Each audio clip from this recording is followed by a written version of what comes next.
Hello students, এখন আমরা একটা গল্প পড়ব। গল্পটার নাম হচ্ছে ghosts on the veranda, writer Ruskin Bond. Ruskin বন্ডের জন্ম 19 মে 1934। তিনি এখনও বেঁচে আছেন। তিনি 500-র বেশি গল্প লিখেছেন। He wrote more than 500 stories, essays and novels. বিখ্যাত মানুষ। সাহিত্য একাডেমি পুরস্কার পেয়েছেন 1992 সালে। আর উনি শুধু সাহিত্য একাডেমি পুরস্কার নয়, উনি আরও অনেক ধরনের পুরস্কার পেয়েছেন। এবং ওনার লেখা বিখ্যাত গল্পগুলো হচ্ছে our trees still grow in Dehra, room on the roof, a flight of pigeon, angry river, the blue umbrella, এরকম বহু গল্প বই উনি লিখেছেন। এগুলো তার বেশি চর্চিত গল্প বা বই। আর এই যে ছোট গল্পটা গোস্ট অন দ্য ভেরান্ডা, এই গল্পটাও এটা কিন্তু একটু সংক্ষেপে আলোচনা করব। মানে গল্পটা আমরা যেখানে পাচ্ছি সেখানে সংক্ষেপেই আছে। ইট is a light hearted story. খুব হালকা মজার গল্প। ভূত আছে, ভূতের অনুষঙ্গ আছে। গল্পটা পড়ি তাহলে বুঝতে পারবো। Anil's mother's memory was stored with an incredible amount of folklore, and she would sometimes astonish us with her stories of spirits and mischievous ghosts. তার স্মৃতি এবং স্মৃতিতে থাকা অবর্ণনীয় সব আত্মা এবং দুষ্টু ভূতের গল্প আমাদের অবাক করে দিত। এবং এইসব ধরনের গল্পে তিনি বেশ দক্ষ ছিলেন। তিনি খুব সুন্দরভাবে বলতেন গল্পগুলো, বিশ্বাসযোগ্য করে বলতেন, এবং শ্রোতারা সরল বিশ্বাসও করতেন, এবং ভূতের গল্প কেউ ভয়ও পেত। ওয়ান ইভিনিং, এক সন্ধ্যাবেলায়, when Anil's father was out to the town, অনিলের বাবা শহরের বাইরে গেছেন, and Kamal and I had been invited to stay at the night at Anil's upper story flat in Bazaar. The Kamal and I, মানে অনিলের বাড়িতে কমল এবং আমি, আমাদের আমন্ত্রণ জানিয়েছিল রাত্রিবেলা অনিলদের আপার স্টোরি ফ্ল্যাট, মানে দোতলা বা তিনতলার উপরে বাজারের সামনে যে বাড়ি, সেখানে থাকার জন্যে। His mother began to tell us about a various types of ghosts he had known. এবং তার মা বিভিন্ন ভূতের সব কথা বলছিলেন যেগুলো তিনি জানেন। Mulia the maid servant, Mulia হচ্ছে তাদের কাজের লোক, having just taken a bath, সে চান করেছে সবে, came out of the veranda with her hair loose, চুল খোলা, সে চান করেছে, সেখান দিয়ে বারান্দা দিয়ে যাচ্ছে। My girl, you want to not leave your hair loose like that, তুমি তোমার চুল ওইভাবে খোলা রাখবে না। সেড অনিলস মাদার, অনিল মা বলছে, it is better to tie and knot on it, এটাকে বেঁধে নাও বা খোপা করে নাও। But I have not oiled it yet, said Mulia, Mulia বললো, আমি এখানে তেল দিইনি। Never mind but you should not leave your hair loose toward sunset, সূর্যাস্তের পরে এরকম চুল খোলা অবস্থায় থাকতে নেই। There are spirits call jinns, জিন নামে ভূত আছে, আত্মা বা ভূত, who are attracted by long hair, যারা লম্বা চুলকে পছন্দ করে, তা আকর্ষিত হয়। And pretty black eyes like years, এবং তোমার মতো সুন্দর কালো চোখ দেখলেও তারা আকর্ষণ বোধ করে। They may have tempted to carry you away, তারা তোমাকে নিয়ে যেতে চেষ্টা করবে। How dreadful, exclaimed Mulia, Mulia বলল, কি ভয়ঙ্কর। Hurriedly tying a knot in her hair and going indoors to a safe side, এবং তাড়াতাড়ি ছুটে ঘরে চলে গেল একটা নিরাপদ জায়গায়। হ্যাঁ, এটা অনেক সময় খানিকটা চুল নিয়ে একটা গিট দিয়েও রেখে দেয় অনেকে, এগুলো সব কুসংস্কার। Kamal, Anil and I sat on the string cot, ওই দড়ি দিয়ে বাঁধা খাটের ওপর, খাটিয়াও হতে পারে, facing Anil's mother who sat on another cot, ওর মায়ের দিকে উল্টো দিকে বসলাম, মায়ের মুখের দিকে তাকিয়ে মাও একটা ওরকম খাটিয়া বা এতে বসছিলেন। She was not much older than 32, তার 32-এর বেশি বয়স হবে না। Had often been mistaken for Anil's sister, অনেকে অনিলের বোন বলেও বা দিদি বলেও ভুল করে।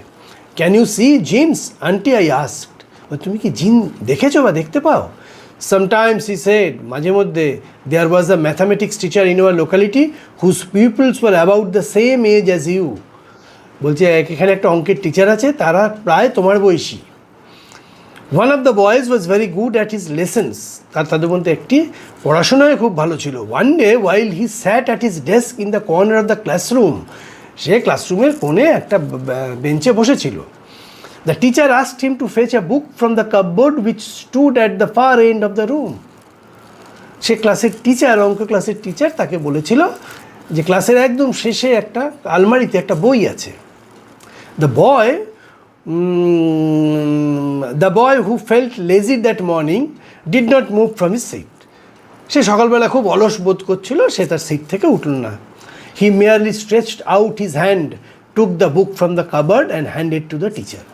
সে করলো কি, তার হাতটা লম্বা হয়ে গেল সোজা ওই আলমারির দিকে, সেখান থেকে বইটা বার করে টিচারের হাতে দিয়ে দিল। Everyone was astonished. সবাই অবাক হয়ে গেল, because the boy's arm had stretched about 4 yards before touching the book. বইটার জন্য প্রায় 4 ইয়ার্ড, মানে 1 ইয়ার্ড মানে প্রায় 3 ফুট, মানে 12 ফুট হাতটা লম্বা হয়ে গেছিল। They realized that he was a gene. তারা ভাবলো, তারা বুঝতে পেরেছিল এই হচ্ছে জিন। That was the reason for his being so good at games and exercise which required great agility. এবং সে এই যে ভালো পড়াশুনো, এই যে ভালো খেলাধুলো, এগুলোর জন্য সে জিন বলেই পারে, তার এই যে বিশেষ দক্ষতা এই জিন বলেই সে অর্জন করেছে। Well, I wish I was a gene, said Anil. ঠিক আছে, আমি জিন ছিলাম, specially for volleyball matches. Volleyball খেলার সময় জিন হলে আমি জিন হতে চাই আর কি। Anil's mother then told us about Munjia, a mischievous ghost who lives in lonely people tree. একটা নির্জন পিপল গাছে মুঞ্জিয়া বলে একটা ভূত থাকতো।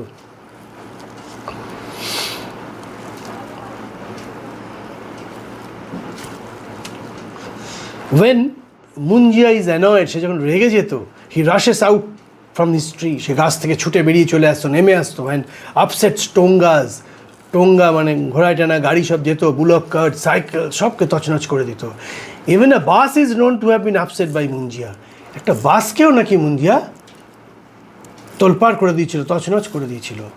If you are passing beneath a peepal tree at night, রাত্রিবেলা যদি তুমি এরকম অসত্য গাছের নিচ দিয়ে যাও, ওয়ার্ন অনিলস মাদার কিন্তু সচেতন করে দিয়েছে, be careful not be yawn without covering your mouth.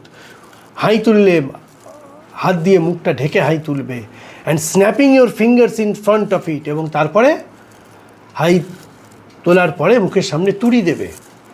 If you do not remember to do that, তুমি যেটা করতে ভুলে যাও, the Munjia will jump down your throat and completely ruin your digestion.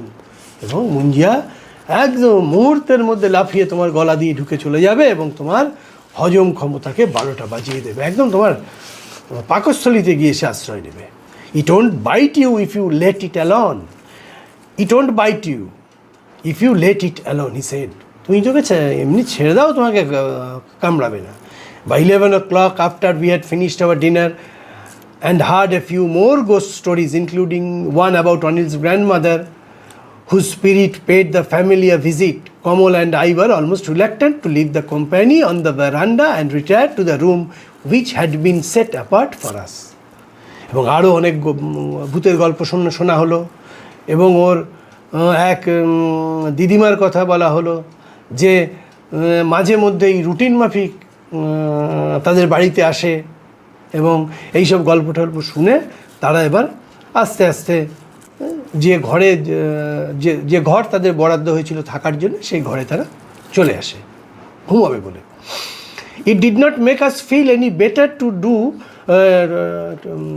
It did not make us feel any better to be told by Anil's mother that we should recite certain magical verses to keep away the more mischievous spirits.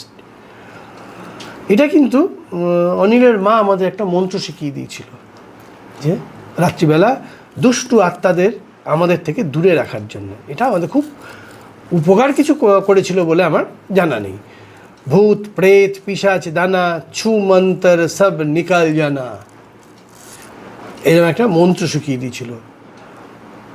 এবং সেটা উচ্চারণ করতে বলেছিল, দুষ্টু আত্মা এলে তারা তাহলে তার থেকে বেঁচে যাবে। But the more we repeated the versus the more uneasy we become. যত সেই মন্ত্রটা বলছিলাম তত আমরা অস্থির লাগছিল, মানে তত ভয় পেয়ে বসছিল তাদের। And when I got in to the bed after carefully examining for it snakes, এবং তারপরে সাপের জন্যে সাপ আছে কি না ভালো করে পরীক্ষা করে আমরা যখন বিছানায় গেলাম, I could not lie still, আমি ভালো করে বসতে পারলাম না। কারণ এর আগে আমরা একটা বিছানায় কমল একটা গল্প বলেছিল যে বিছানায় সাপ ছিল, সেই জন্যে সাপের বিষয়টাও, সাপ আছে কিনা সেটাও ভালো করে দেখে নিল। এইবার I could not lie still, চুপ করে শুয়ে থাকতে পারলাম না, but kept twisting and turning and looking at the walls of moving shadows. একবার এপাশ ঘুরি একবার ওপাশ ঘুরি, আর দেয়ালে দেখছিলাম নানা রকম ছায়া। Kamal's attempted to raise our spirits by singing softly, but this only made the atmosphere more eerie. Kamal আস্তে আস্তে সেই ভূত প্রেত পিশাচ দানা ছু মন্তর সব নিকাল জানা, এই মন্ত্রটা বারবার সে ফিসফিস করে বলছে, কিন্তু তার ফলে যেটা হয়েছে পরিস্থিতিটা আরও ভৌতিক হয়ে গেল, মানে ভূতের উপস্থিতি যেন আমরা অনুভব করতে শুরু করলাম। After a while we heard someone knocking on the door, হঠাৎ শুনলাম কেউ দরজায় ধাক্কা দিচ্ছে। And the voice of Anil and the maid servant, Anil এবং তাদের চাকরের ওই Munjia. Getting up and opening the door I found them looking pale and anxious, উঠে দেখলাম তাদের বিবর্ণ এবং প্রচণ্ড ভীত। They too had succeeded in frightening themselves as a result of Anil's mother stories, তারাও কিন্তু অনিলের মায়ের এই গল্পে প্রচণ্ড ভয় পেয়েছে। Are you all right asked Anil, Anil বলল তুমি ঠিক আছে তো? Would you like to sleep in our part of the house, আমাদের সঙ্গে কি এসে শোবে তোমরা? ইট মাইট বি সেফার, এটা অনেক নিরাপদ হবে। Mulia will help us to carry the bed across, Mulia বিছানাগুলো বহন করে নিয়ে চলে যাবে। We were quite all right protested Kamal, Kamal বললো না না আমরা ঠিক আছি। অ্যান্ড ওরা দুজনেই বললো। Refusing to admit we were nervous, আমরা স্বীকারই করলাম না যে আমরা ভয় পেয়েছি। But we were hustled along to other side of the flat as though a band of ghosts was conspiring against us. কিন্তু আমরা একটা দোটানার মধ্যে আছি যে অন্যদিকে ভূতেরা আমাদের বিরুদ্ধে কোনো ষড়যন্ত্র করছে। Anil's mother had been absent during all this, অনিলের মা কিন্তু এই গোটা ঘটনার মধ্যে ছিল না। But suddenly we heard her screaming, হঠাৎ শুনলাম সে প্রচণ্ড চিৎকার করতে লেগেছে। From the direction of the room we had just left, যে ঘর থেকে আমরা বেরিয়ে এলাম। Rusty and Kamal have disappeared, she cried, their beds have gone too, তাদের বিছানাও নেই। And then when she came out of the veranda and saw us dashing about in our pyjamas, আমাদের পায়ে ধাক্কা মেরে বেরিয়ে চলে গেল। She gave another scream and collapsed on the cot, এবং ওই খাটিয়ার উপরে অজ্ঞান হয়ে পড়ে গেল। After that we did not allow Anil's mother to tell us ghost story at night, আমরা তারপর থেকে অনিলের মাকে আর ভূতের গল্প রাত্রিবেলা বলতে দিতাম না। তাহলে এই গল্পটা থেকে আমরা কী পেলাম? অনিলের মা ভূতের গল্প বলল, ভূতের গল্প বলে কমল এবং আমি, মানে রাস্কিন বন্ড, যিনি গল্পটা বলছেন আমরা ধরে নিচ্ছি, যাকে পরে রাষ্ট্রী বলে বলা হয়েছে, তারা পাশের ঘরে গিয়ে শুয়েছে এবং অনিলের মা একটা মন্ত্র বলে দিয়েছে। সেই মন্ত্রটা বলে তারা পড়ে আরও অস্থির হয়েছে, আরও ভূতের ভয় পেয়েছে। এবং তারপরে অনিলের মা, ওরা যখন ওই অনিল আর তার কাজের লোক তাদের বিছানা এবং ওদের নিয়ে তাদের দিকে নিয়ে যাচ্ছে, তাদের বাড়ির দিকে, তখন তাদের ঘরে অনিল তাদের এই রাস্কিন বন্ড এবং তাকে না পেয়ে ভয়ে চিৎকার করে সেখানে ছুটে বেরিয়ে এসে ভয়ে সে নিজেই অজ্ঞান হয়ে গেছে। তাহলে ভূতের যে গল্প বলেছে সেই সব থেকে বেশি ভূতে ভয় পেয়েছে। তাহলে এই গল্পটা পড়ে কতগুলো জিনিস কিন্তু আমাদের বেশ ছুঁয়ে গেল। It is a light hearted story focusing on the theme of fear, imagination and superstition in a small hill station. ছোট্ট পাহাড়ি একটা গ্রামে কুসংস্কার, ভয় এবং ভাবনা মানে অদ্ভুত ভাবনা, যে ভাবনা থেকে ভূতের জন্ম হয়, তার একটা দারুণ একটা উদাহরণ পেলাম। We see imagination versus reality, বাস্তব এবং ভাবনা কত পার্থক্য। বাস্তবে যা ঘটেছে তার সঙ্গে আমরা যদি উদ্ভট সব ভাবি কি ঘটতে পারে, সেটাই গল্পের শেষে গিয়ে আমরা দেখতে পেলাম। দ্য পাওয়ার অফ সুপারস্টিশন, কুসংস্কার। কুসংস্কার, ভূতের বিশ্বাস একটা বিশাল সংখ্যক মানুষ মনে করেন এটা কুসংস্কার, অনেকে বিশ্বাস করেন ভূত আছে। Innocence and imagination of childhood, এবং ছোটোবেলার নিষ্পাপ যে ভাবনা চিন্তা, সেগুলোও কিন্তু এই গল্পের মধ্যে দিয়ে আমরা পেলাম। And power of story telling, ঠিকঠাক যদি একটা গল্প বলা যায়, সে ভূতের হোক আর যাই হোক, মানুষ কিন্তু সাংঘাতিকভাবে বিশ্বাস করে, এবং এই বিশ্বাস থেকে যদি ভূতের গল্প হয় তাহলে সে ভয় পায়। The story ends with a amusement, শেষটা কিন্তু মজা করেই হয়েছে। Of the characters unnecessary terror, অহেতুক মানুষ যে ভয় পায় তার একটা জ্বলন্ত উদাহরণ হচ্ছে গল্পটার শেষটা, এবং সেটা খুব মজার, আমরা প্রত্যেকে উপভোগ করেছি। আর গল্পটার নামটা হচ্ছে গোস্টস অন দ্য ভেরান্ডা। একটা ভূত নয় কিন্তু, অনেকগুলো ভূত বারান্দাতে আছে, এবং সেটা একটু মজা করে, একটু তির্যক আকারে ব্যবহার করা হয়েছে। এবং আমরা গল্পের শেষে বলতে পারি, গোস্টস আর মেয়ারলি প্রোডাক্ট অফ মাইন্ড, ভূত কিন্তু আমাদের ইমাজিনেশন, ভাবনা এবং মনের সৃষ্টি। তথাপি আমাদের চারপাশে বহু লোক ভূতে বিশ্বাস করে, যারা বিশ্বাস করে তারা ভূতকে ভয় পায়, আর যারা বিশ্বাস করে না তারা এই ভূতকে কেন্দ্র করে যে ভয় সেটা পায় না। কিন্তু যাই হোক, ভূতে বিশ্বাস করি বা না করি, গল্পটা ভীষণ মজার, এবং গল্প শেষটা তো অসাধারণ।